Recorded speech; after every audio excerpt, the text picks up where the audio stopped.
बच्चों, आप सबको शुभ अपराह्न। कल हमने दुष्यंत कुमार जी की गजल के कुछ शेर पढ़े थे।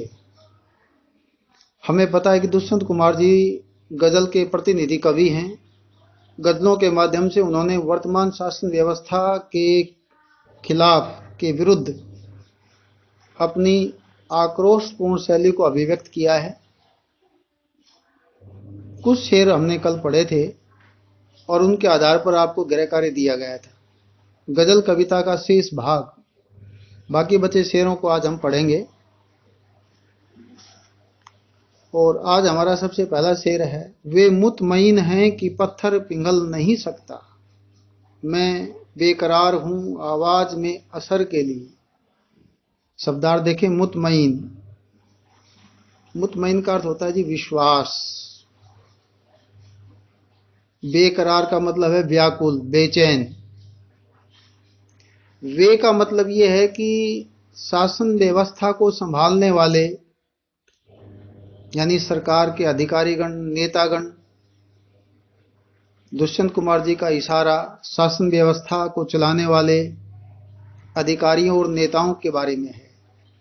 उन्हें इस बात का पक्का विश्वास है कि वे तो पत्थर दिल इंसान हैं, उनका हृदय कभी पिघल नहीं सकता। गरीबों, शोषितों, उपेक्षितों, असहाय लोगों के प्रति उनके मन में दया, सहानुभूति उमड़ नहीं सकती। संवेदना का भाव जागृत नहीं हो सकता।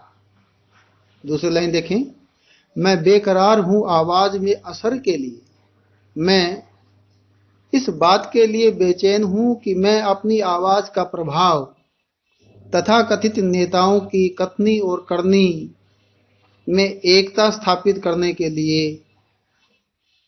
आवाज को बुलंद कर सकूं। मुझे इस बात का पूर्ण विश्वास है कि यदि आवाज प्रभावपूर्ण होगी तो इन पत्थर दिल इंसानों को भी पिघलाया जा सकता है। इन्हें अपनी बुलंद आवाज के माध्यम से प्रभावपूर्ण शैली में इनके कर्तव्यों की याद दिलाई जा सकती है। तो इसके अंदर भी नेताओं के द्वारा जनता के प्रति जो उपेक्षापूर्ण रवैया है, उसके प्रति व्यंग्यात्मक शैली में अपनी बात कहिए। मुतमईन, निजाम, बेकरार, उर्दू मिस्री शब्दावली है इसके अंदर, तो उर्दू भाषा के शब्दों का यहाँ प्रयोग हुआ है। अगला शेर देखें, तेरा निजाम है सील दे जुबान शायर की, ये एतिहाद जरूरी है इस बहर के लिए। निजाम शासक को कहते हैं, शासन को चलाने वाले। जुबान का मतलब है आवाज, शायर कहते हैं कवि को। एतिहाद का मतलब है सावधानी। बहर होता है शेर का कहा जाने वाला कोई छंद। अब देखते हैं इसको, पहली लाइन देखें, तेरा निजाम है सीलदे जुबान शायर की। शासन व्यवस्था यानी सत्ताधीशों को चुनौती देते हुए दुष्यंत कुमार जी कहते हैं कि शासन करने वाले सत्ताधीश लोग अपने विरुद्ध आवाज बुलंद करने वाले लोगों की जबान को सील देते हैं, उनको बोलने नहीं देते। तरह तरह के कानूनों का पहरा लगा देते हैं, तरह तरह की जांच शुरू करवा देते हैं, अनेक प्रकार की धाराओं को लगा करके उनको डराया या धमकाया जाता है। दुष्यंत कुमार जी कहते हैं कि सत्ताधीशों के लिए ऐसा करना जरूरी भी है। क्यों? जिसके कारण उनकी सत्ता बेदखल मनचाहे ढंग से चल सके। दूसरी पंक्ति में इसका जवाब दिया गया है, ये एतिहाद जरूरी है इस बहर के लिए। इस शेर में यह बताया गया कि ऐसी सावधानी सत्ताधीशों के द्वारा अपनाना इसलिए जरूरी है कि वे अपनी शासन को, अपनी व्यवस्था को,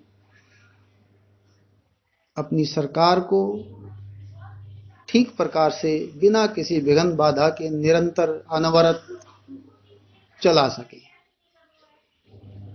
और अंतिम शेर देखिए, जिए तो अपने बगीचे में गुल मोहर के तले, मरे तो गैर की गलियों में गुलमोहर के लिए। गुलमोहर बच्चों एक फूलदार वृक्ष होता है, पेड़ होता है, जिसकी गहरी छाया होती है।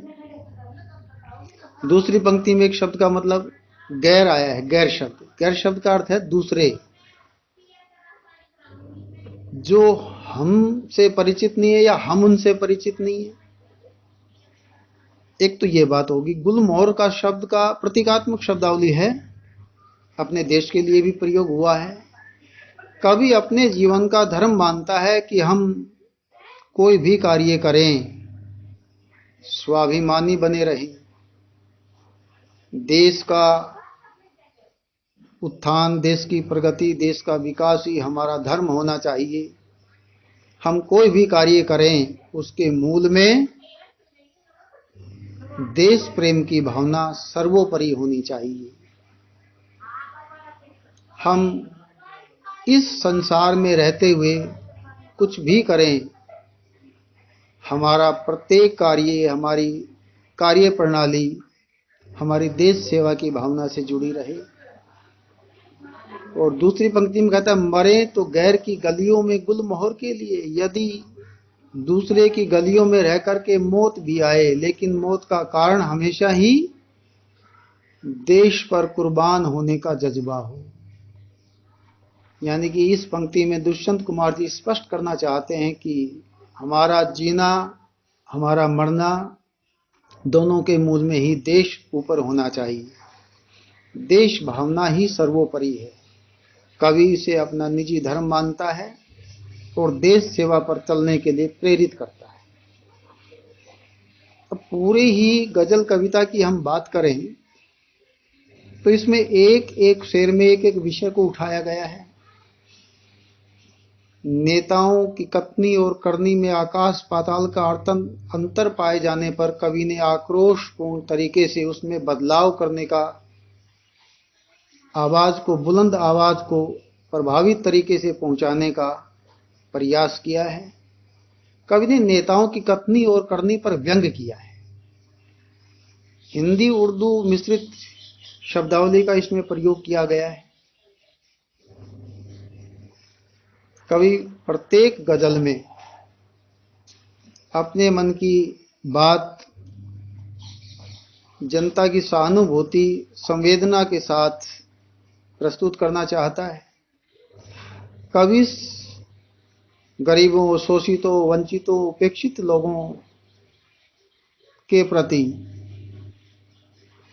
आज के नेताओं के मन में जो संवेदन शून्यता है, उसको दूर करना चाहता है।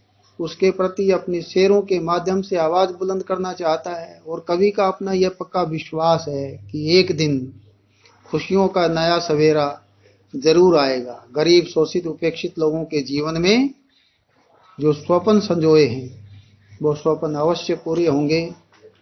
देश पर शासन करने वाले लोग इन गरीब जनता के प्रति अपनी जवाबदेही निश्चित करेंगे। इस सब के प्रति कवि आम जनमानस को प्रभावपूर्ण, बुलंद तरीके से अपनी बात को कहने के लिए, आगे आने के लिए प्रेरित करता है। इस गजल नामक कविता को पढ़ने के बाद इससे बनने वाले कुछ प्रश्न हैं बच्चों, उनको आप अपनी अभ्यास पुस्तिका में तैयार कीजिए और याद कीजिए। भारत के लोग किस विश्वास पर अडिग हैं? प्रश्न नंबर 2, कवि अपनी आवाज द्वारा क्या परिवर्तन चाहता है? प्रश्न नंबर 3, कवि के जीवन का अंतिम लक्ष्य क्या है? और प्रश्न नंबर 4, गजल कविता का उद्देश्य स्पष्ट कीजिए। प्रश्न नंबर 5, दुष्यंत कुमार द्वारा रचित गजल नामक कविता का सार अपने शब्दों में लिखो। बच्चों, इन सभी प्रश्नों को इस गजल के आधार पर तैयार कीजिए और इन्हें समय रहते याद कीजिए। कॉमर्स और आर्ट वाले विद्यार्थियों को इस कविता को दोहराया गया है, जबकि साइंस के विद्यार्थियों के लिए ये पहली बार पढ़ाई गई है। यदि मान लो किसी विद्यार्थी को किसी शेर में कोई असुविधा है, कहीं पर समझ नहीं आता है, तो वह इस बात की जानकारी मेरे व्हाट्सएप नंबर पर लिखकर भी दे सकता है और सीधे यही फ़ोन नंबर है, इस पर बात भी कर सकता है। तो एक बार पुनः आप सबका बहुत बहुत धन्यवाद। पुनः मकर संक्रांति की हार्दिक शुभकामनाएं। आज का दिन आप सबके लिए मंगलमय हो, इसी आशा और विश्वास के साथ आप सबका पुनः एक बार बहुत बहुत धन्यवाद।